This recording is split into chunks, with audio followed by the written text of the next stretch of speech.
War I ends. Assignment explanation. I'm going to read the following and highlight the best answer for each question. World War I ends. Essential questions. Why do politics often lead to war? How can technology impact war? Government, troops, and civilians were weary as World War I continued through 1917.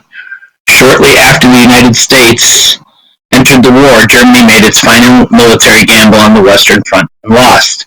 The war finally ended on November 11, 1918. New nations were formed and a League of Nations was created to solve future international disputes.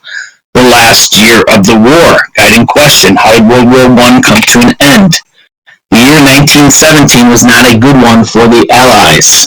Allied offensives on the Western Front had been badly defeated. The Russian Revolution, which began in November 1917, led to Russia's withdrawal from the war a few months later. On the positive side, however, the entry of the United States into the war in 1917 gave the Allies a much-needed psychological boost.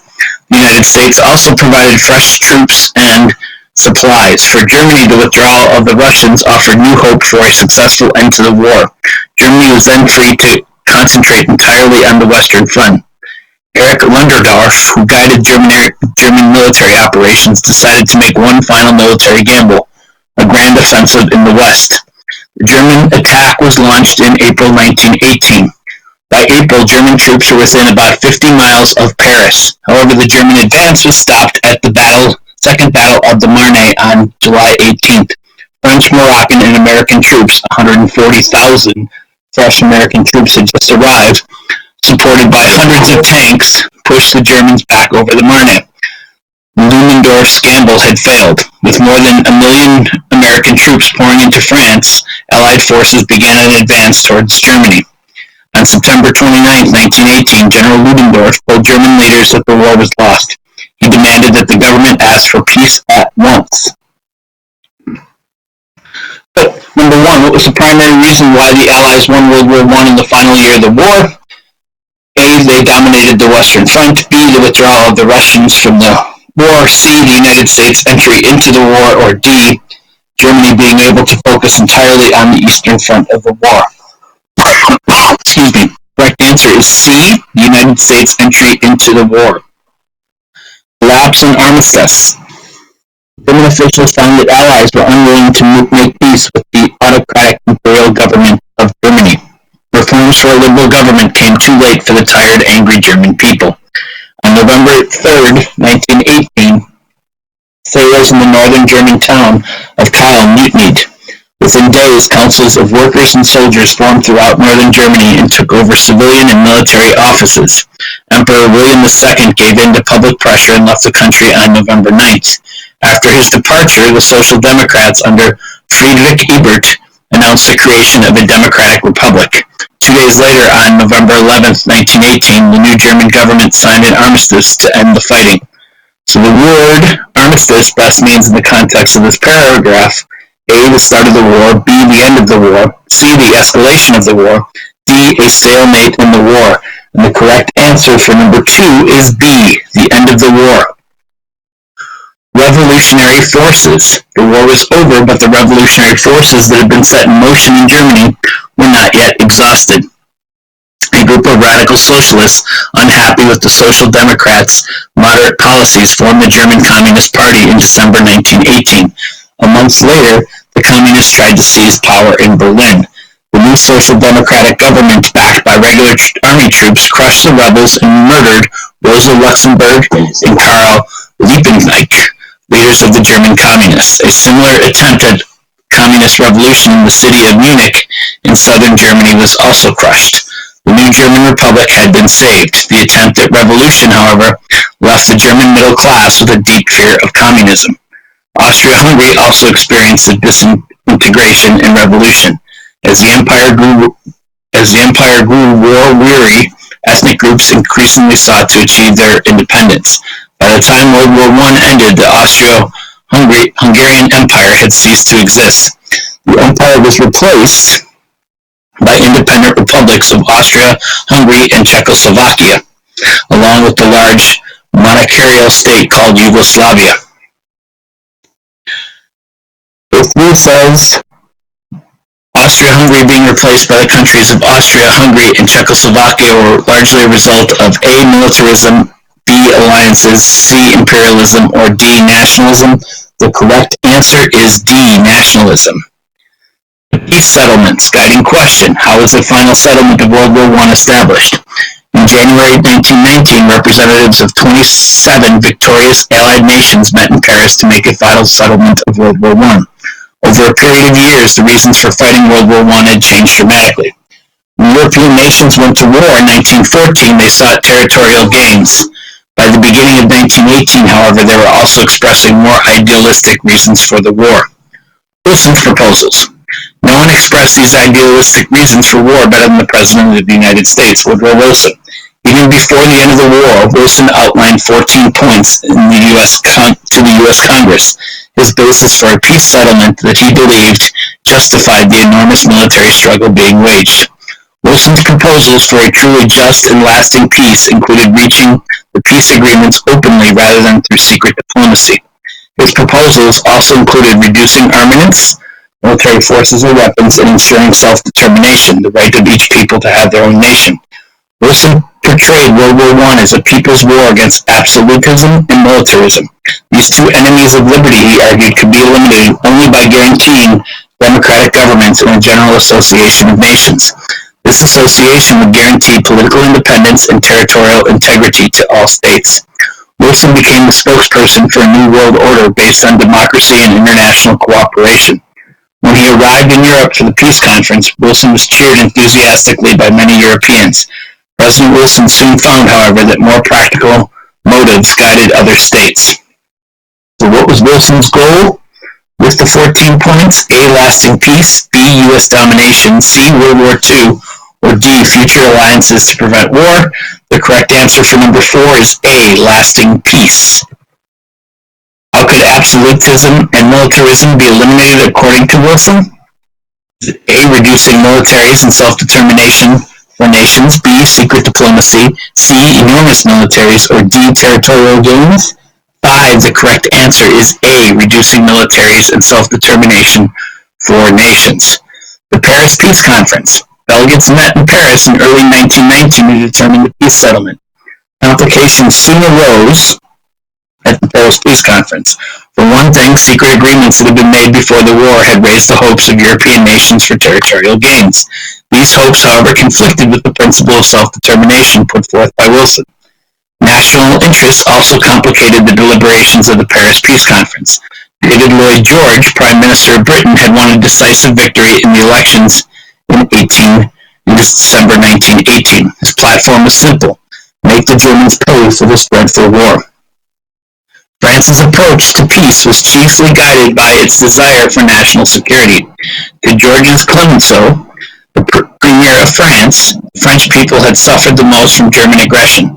The French desired security against future German attacks. Clemenceau wanted Germany stripped of all weapons, vast German payments, reparations to cover the costs of the war, and a separate Rhineland as a buffer state between France and Germany. The most important decisions at the Paris Peace Conference were made by Wilson, Clemenceau, and Lloyd George, acting on behalf of the United States, France, and Great Britain, who were called the Big Three. Germany was not invited to attend, and Russia could not be present because of its civil war. In view of the conflicting demands that arose at the Paris Peace Conference, it was no surprise that the Big Three quarreled. Wilson wanted to create a world organization, the League of Nations, to prevent future wars. Clemenceau and Lloyd George wanted to punish Germany. In the end, only compromise made it possible to achieve a peace settlement. Wilson's wish for the creation of an international peacekeeping organization to be the first order of business was granted. On January 25, 1919, the conference accepted the idea of a League of Nations. In return, Wilson agreed to make compromises on territorial arrangements among the countries. He did so because he believed that the League of Nations could later fix any unfair settlements. Clemenceau also compromised to obtain some guarantees for French security. He gave up France's wish for a separate Rhineland and instead accepted a defensive alliance with Great Britain and the United States. However, the U.S. Senate refused to ratify this agreement, which weakened the Versailles peace settlement. The 6 territorial gains are best associated with A. militarism, B. alliances, C. imperialism, or D. nationalism. The correct answer would be for number 6 is C. imperialism. 7. The initial goal of the League of Nations was to punish Germany for its role in World War I, B. to prevent future wars, C. to escalate conflicts in order to have a World War II, or D. give the French control of the Rhineland. The answer for 7 is B. to prevent future wars. The Treaty of Versailles. The final peace settlement of Paris consisted of 5 separate treaties with the defeated nations of Germany, Austria-Hungary, Bulgaria, and Turkey. The Treaty of Versailles with Germany was by far the most important. The Germans considered it a harsh peace. They were especially unhappy with Article 231, the so-called War Guild Clause, which declared that Germany and Austria were responsible for starting the war. The treaty ordered Germany to pay reparations, financial compensation, for all damages that the Allied governments and their people had sustained as a result of the war. The military and territorial provisions of the Treaty of Versailles also angered the Germans. Germany had to reduce its army to 100,000 men, cut back its navy, and eliminate its air force. Alsace and Lorraine, taken by the Germans from France in 1871, were returned. Sections of eastern Germany were awarded to a new Polish state. German-led land along the Rhine River became a demilitarized zone, stripped of all weapons and fortifications. This, it was hoped, would serve as a barrier to any future German moves against France. Although outraged by the dictated peace, Germany accepted the treaty. For question 8, which country received the majority of the blame in the Treaty of Versailles? Is it A. Germany, B. Austria, C. Hungary, or D. Bulgaria? The answer is A. Germany. The legacies of war. The war, the Treaty of Versailles, and the separate peace treaties made with the other Central Powers redrew the map of Eastern Europe. Many of these changes had already taken place at the end of the war. The German and Russian empires lost considerable territory in Eastern Europe. The Austro-Hungarian Empire disappeared. New nation-states emerged from the lands of these 3 empires: Finland, Latvia, Estonia, Lithuania, Poland, Czechoslovakia, Austria, and Hungary. New territorial agreements were also made in the Balkans. Romania acquired additional land. Serbia formed the nucleus of a new state called Yugoslavia, which combined Serbs, Croats, and Slovenians. The principle of self-determination supposedly guided the Paris Peace Conference. However, the mixtures of people in Eastern Europe made it impossible to draw boundaries along strict ethnic lines. As a result of compromises, almost every Eastern European state was left with ethnic minorities: Germans and Poles, Hungarians, Poles, and Germans in Czechoslovakia, Hungarians in Romania, and Serbs, Croats, Slovenes, Macedonians, and Albanians in Yugoslavia. The problem of ethnic minorities within nations would lead to many conflicts later. Yet another centuries-old empire, the Ottoman Empire, was broken up by the peace settlement. To gain Arab support against the Ottoman Turks during the war, the Western Allies had promised to reorganize the independence of Arab states in the Ottoman Empire. Once World War I was over, however, the Western nations changed their minds. France controlled the territory of Syria, and Britain controlled the territories of Iraq and Palestine. These acquisitions were officially called mandates. Woodrow Wilson opposed the outright annexation of colonial territories by the Allies. As a result, in the mandate system, a nation officially governed a territory on a temporary basis as a mandate on behalf of the League of Nations, but did not own the territory. World War I shattered the liberal rational society that existed in Europe at that time. The deaths of nearly 10 million people, as well as the incredible destruction caused by the war, undermined the whole idea of progress. Entire populations had participated in a devastating slaughter. World War I was a total war, one that involved a complete mobilization of resources and people. As a result, the power of governments over the lives of their citizens increased. Freedom of the press and speech were limited in the name of national security. World War I made the practice of strong central authority a way of life. The turmoil created by the war also seemed to open the door to even greater insecurity. Revolutions broke up old empires and created new states, which led to new problems. The hope that Europe and the rest of the world would return to normalcy was soon dashed. So, question 9, the Treaty of Versailles and the principles of self-determination, A, proved to be a rousing success, B. Had many successes, but a couple of failures along the way. C. Led to many compromises, and they were never able to solve the issues of ethnic minorities in these nations. Or D. Led to the unquestioned success of the independence and recognition of the Arab state in the Ottoman Empire. The correct answer for 9 is C. And then question 10. After World War I, Europe was A. Stronger than ever, B. Had greater security than ever, C. Experienced no more liberal revolutions, D. Europe was in total chaos and confusion. And the correct answer for number 10 is D. Europe was in total chaos and confusion.